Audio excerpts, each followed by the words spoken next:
Assalamualaikum warahmatullahi wabarakatuh. Halo, kembali lagi dengan kami, channel Fakta Kehidupan.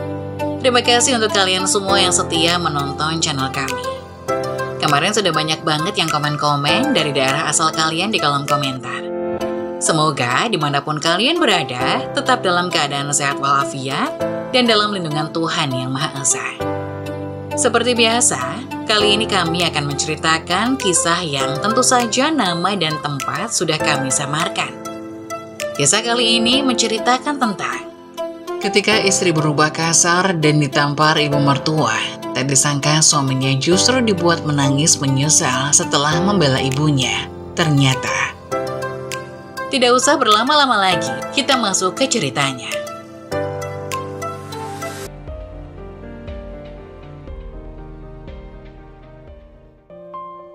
Ketika istri berubah kasar dan ditampar ibu mertua, tak disangka suaminya justru dibuat menangis menyesal setelah membela ibunya. Ternyata, "Lina, mana sarapannya?" Tanyaku pada Lina yang sedang menyusui putri pertama kami yang berusia 1 tahun. "Gak ada mas," jawabnya enteng. Dia malah menyandarkan tubuh kurusnya pada sandaran kursi sambil memejamkan mata. Tingkahnya sangat membuatku emosi. Padahal aku harus berangkat kerja, tentu saja harus mendapatkan asupan makanan. Kalau tidak, penyakit asam lambungku akan kambuh. "Kenapa nggak ada? Aku mau kerja nih," ucapku kesal.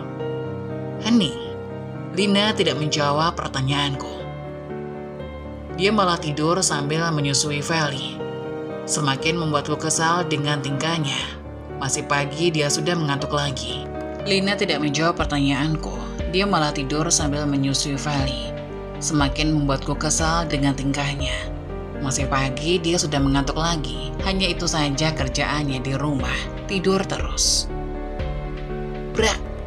Aku mengebrak meja makan dengan keras sehingga menimbulkan suara gaduh. Feli yang tadinya tertidur pun sekarang menangis karena kaget dengan suara sekeras itu. Lina sibuk mendiamkan Feli. Dia berusaha menyusuinya kembali agar Feli kembali tertidur. "Jadi istri gak becus kamu. Kamu tahu aku punya penyakit asam lambung, jadi gak bisa makan telat. Tapi kamu malah gak nyiapin sarapan. Kamu mau aku sakit, bentakku geram. Lina masih tidak menanggapi semua ocehanku. Semakin membuatku kesal dan geram. "Kamu dengar gak?" teriakku lagi, diiringi dengan tangisan Feli yang makin menjadi. "Ini lagi, bayi cengeng, taunya nangis terus. Siang nangis, malam nangis, lama-lama stres aku pulang ke rumah ini," geramku sambil berteriak. Aku mengacak rambutku yang tadi sudah rapi. "Diam!" teriak Lina tepat di depan wajahku. Suaranya sangat keras hingga membuatku tersentak kaget. Wajahnya sangat seram jika sedang marah begini. Mana rambutnya acak-acakan. Dia sungguh tidak bisa mengurus dirinya dengan baik. Aku tidak menyangka Lina akan bersikap seperti ini. Tidak biasanya dia meneriakiku seperti ini. Semenjak kami menikah, dia selalu jadi istri yang menurut. Dia sangat patuh pada semua aturan yang sudah aku buat di rumah ini. Jangankan berteriak, membantah omonganku saja, dia tidak pernah. "Beraninya kamu ya, dasar istri durhaka," ucapku marah. Tidak kepedulikan lagi tangisan Feli yang makin menjadi. Gara-gara dia, aku selalu bertengkar dengan Lina. Semalaman, Feli menangis. "Apa kamu peduli?" "Enggak, karena tidur lebih penting buat kamu, mas." Badannya panas karena giginya tumbuh dan dia mulai belajar jalan. Jadi wajar dia nangis sepanjang malam.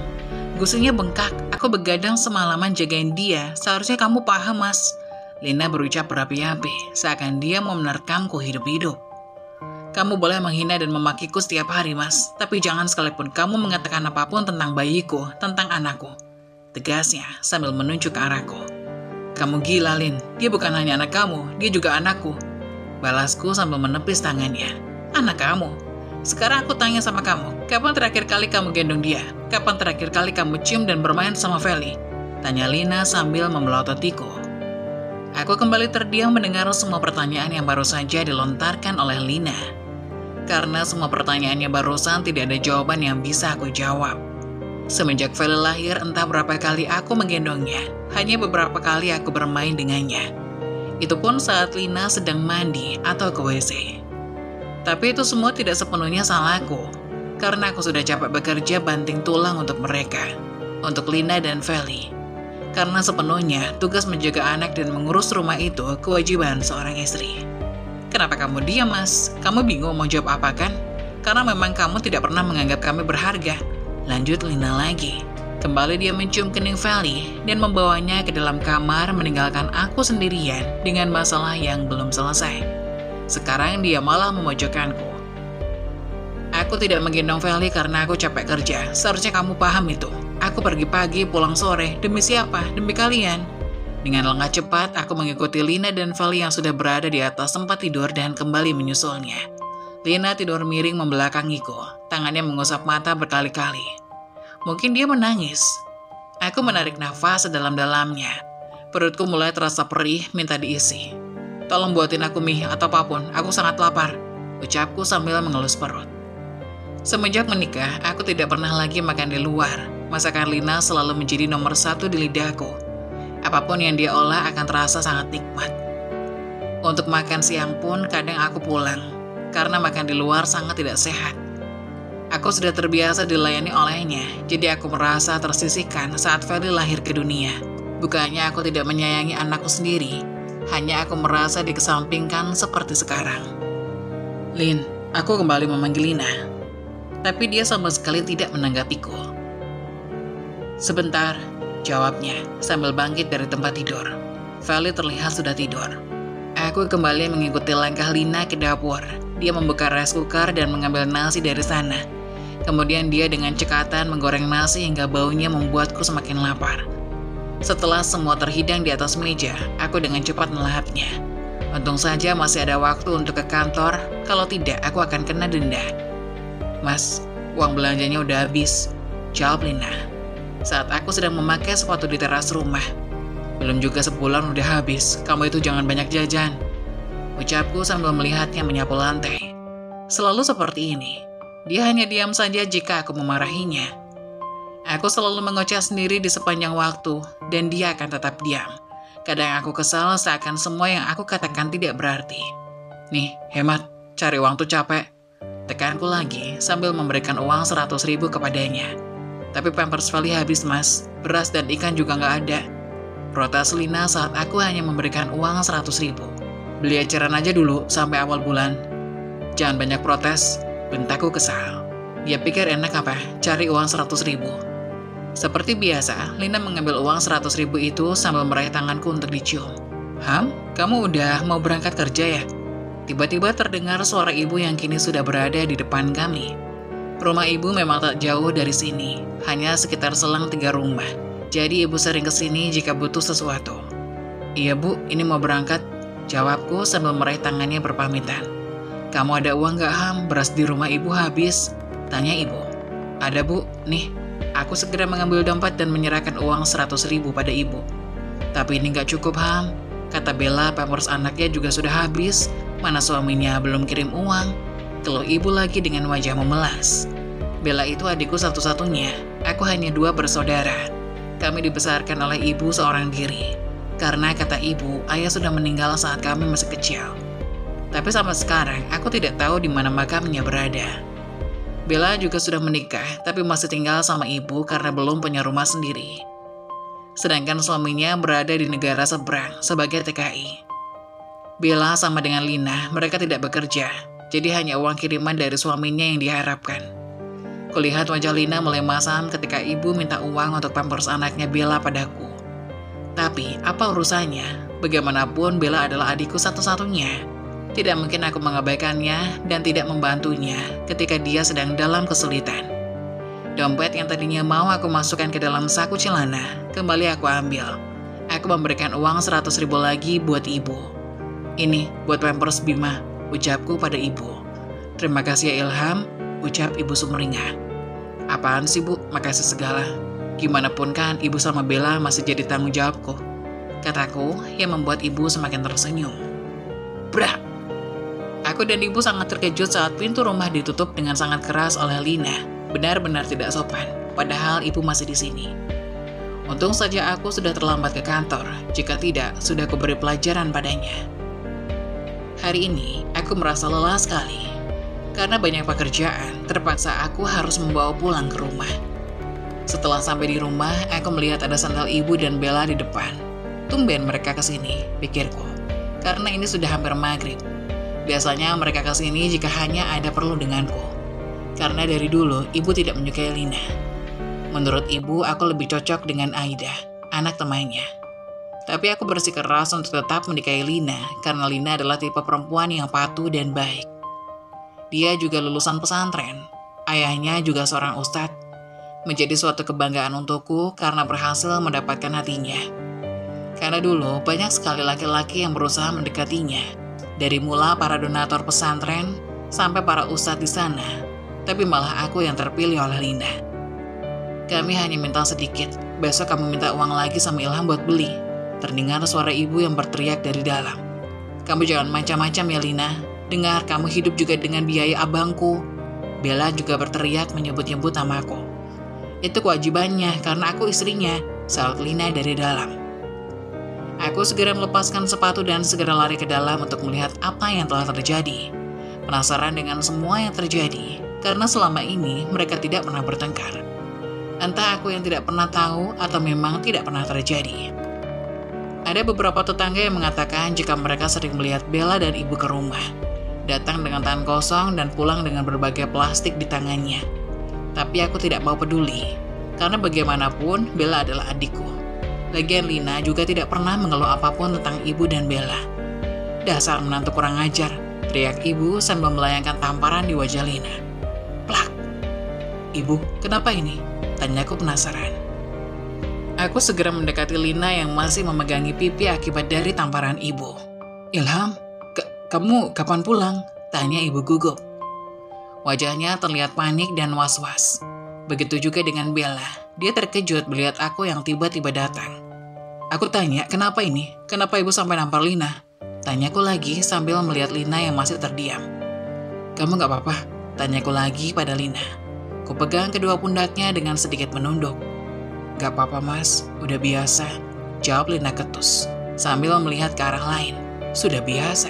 Berarti selama ini... Apa maksud kamu sudah biasa? Kamu jangan coba-coba fitnah saya di depan anak saya sendiri ya, ucap ibu menyela ucapan Lina. Kenapa ibu tampar Lina? Tanyaku untuk yang kesekian kali. Kini pandangannya beralih pada ibu dan juga Bella. Karena dia kurang ajar pada ibu, jawab ibu sambil melipat kedua tangannya di depan dada. Iya mas, dia gak segan-segan buat jawab semua nasihat ibu. Jelas pula lagi sambil menunjuk ke arah Lina. Kulirik sekilas arah Lina, tapi dia hanya diam saja. Tidak ada niatan membela diri atau menyela omongan Bella. Terus itu apa? Tanyaku sambil menunjuk ke arah plastik hitam yang dipegang oleh Bella. Ini beras. Jawab Lina menyela omongan Bella. Keningku berkerut mendengar jawaban Lina barusan. Buat apa Bella bawa-bawa beras ke sini? Kok belinya segitu? Bukannya tadi aku kasih uang lebih ya buat beli beras? Tanyaku pada ibu. Iya. Uangnya nggak cukup, jawab ibu gugup. Udahlah mas, uang yang udah dikasih itu kalau masih diungkit terus. Bella menyela saat aku menanyakan lagi perihal uang. Iya mas, mereka benar, jawab Lina. Ya udah, kami pulang aja, datang ke sini pun selalu salah di mata istrimu. Ucap ibu dengan tatapan sinis ke arah Lina. Setelah ibu dan Bella pulang, Lina pun langsung masuk ke dalam kamar, tanpa mempedulikan aku yang masih berdiri mematung di sini. Kubuang nafas panjang. Pulang kerja bukannya disambut dengan baik, malah dapat masalah kayak gini. Aku pun mengendorkan dasi yang ada di leherku karena saat itu terasa sangat sempit dan sesak. Tidak ada teh atau kopi, padahal biasanya Lina selalu menyiapkan kopi ataupun teh manis. Bahkan kadang ada cemilan juga, ubi goreng, pisang goreng, ataupun roti. Lin, kamu gak bikinin aku kopi atau teh? Tanyaku sambil menghampiri Lina ke kamar. Lina masih saja diam dan memainkan ponselnya. Entah sama siapa dia sedang chattingan. Dia sama sekali tidak mempedulikanku. Lin, bentakku memanggilnya. Vali tidur, jangan ribut. Ketus Lina membalas bentakanku. Kamu kenapa sih akhir-akhir ini berubah? Kamu udah kayak bukan Lina yang aku kenal. Gumamku kesal. Waktu yang digunakan Lina lebih banyak dihabiskan untuk bermain dengan Vali dan juga ponselnya. Apa jangan-jangan benar kata ibu, kalau Lina punya laki-laki selain aku? Selama ini aku tidak percaya dan menyangkal semua tuduhan itu, karena bagaimanapun aku yang paling tahu sikap Lina. Kopinya habis, ucap Lina ketus. Kan kamu bisa buatkan aku teh. Lina bangkit dari tidurnya dan menaruh ponselnya di atas nakas. Lalu dia pergi ke dapur. Tiba-tiba terlintas di pikiranku untuk mengecek ponselnya. Entah mengapa aku penasaran dengan isi ponselnya. Dulu aku tidak pernah mengecek atau mencuriga dengan Lina. Tapi karena sikap Lina yang berubah drastis, membuatku semakin penasaran. Kurai ponselnya dan menyalakannya. Ternyata tak bisa karena ternyata pakai kode. Rasa penasaranku semakin membludak. Sejak kapan Lina membuat ponselnya menjadi barang privasi? Ini tehnya, ucap Lina sambil meletakkan satu gelas teh yang masih mengeluarkan asap yang mengepul. Segera aku raih gelas itu yang barusan disimpan di atas meja. Lin, kamu ngajak ribut ya? Teriakku sambil menyemburkan teh yang terasa sangat pahit. Tanpa jawaban dari Lina, dia terus mengayun Feli yang sedikit bergerak karena suaraku yang terlalu keras. Gulanya habis, jawab Lina masih dengan gayanya yang cuek. Kamu kan bisa beli, bukannya tadi pagi aku kasih uang buat belanja. Gak cukup mas, jawab Lina sambil keluar kamar menuju dapur. Aku pun mengikuti langkahnya. Dia ke dapur, membuka lemari bagian atas dan mengeluarkan satu bungkus mie instan. Kamu gak masak? Tanyaku. Masak? Jawab Lina singkat. Terus kenapa masak mie lagi? Gak ada nasi mas. Ya kamu masak lah Lin, jangan gini, jangan kayak anak kecil tantrum deh. Ada masalah itu diomongin baik-baik. Lina berbalik menatapku dengan pandangan yang sangat dingin. Bukannya kamu suka wanita pendiam ya mas? Maksud kamu apa? Kamu ingat minggu kemarin pas ibu kesini, aku ke warung buat beli jajan Feli. Kamu bilang apa ke ibu? Aku masih ingat saat kemarin ibu minta uang, aku ngeluh pada ibu kalau Lina terlalu cerewet minta bantuan ini dan itu, padahal aku sedang capek pulang kerja. Ternyata Lina mendengar semua pembicaraanku dan ibu. Ternyata gara-gara ini Lina berubah menjadi sangat pendiam.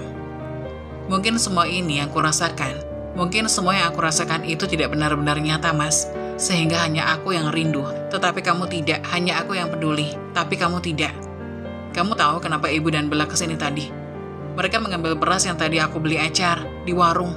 Maka dari itu aku tidak masak hari ini. Bagai disambar petir rasanya saat mendengar keluhan Lina. Benarkah semua tuduhan yang dikatakan oleh Lina tentang ibu dan Bella? Kamu jangan nuduh sembarangan, Lin.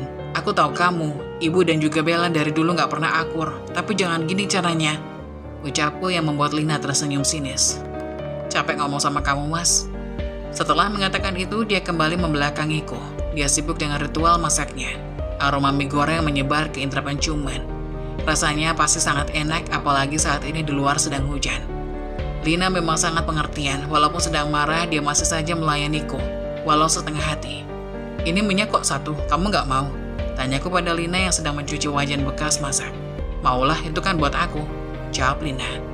Kemudian dengan cekatan, ia mengambil piring yang sudah berisi mie goreng. Lina membawanya ke depan TV. Ia memakan mie itu sambil menonton. Terus buat aku mana? Tanyaku sambil mengikuti langkahnya. Mie-nya habis kali, mau aku buatin. Kamu beli dulu mie-nya di warung, jawab Lina singkat. Tapi di luar hujan, mana mungkin aku pergi ke sana. Bisa flu aku.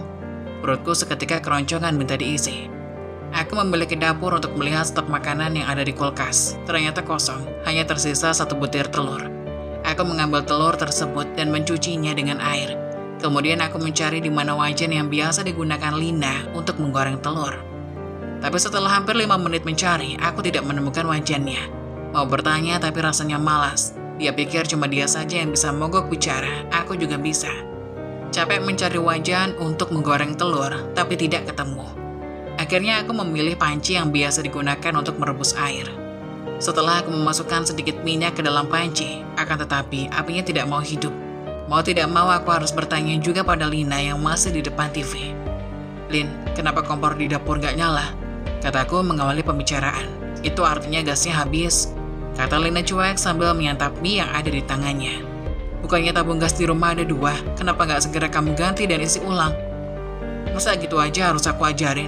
Katanya kamu lulusan akuntansi, masalah gini aja gak becus.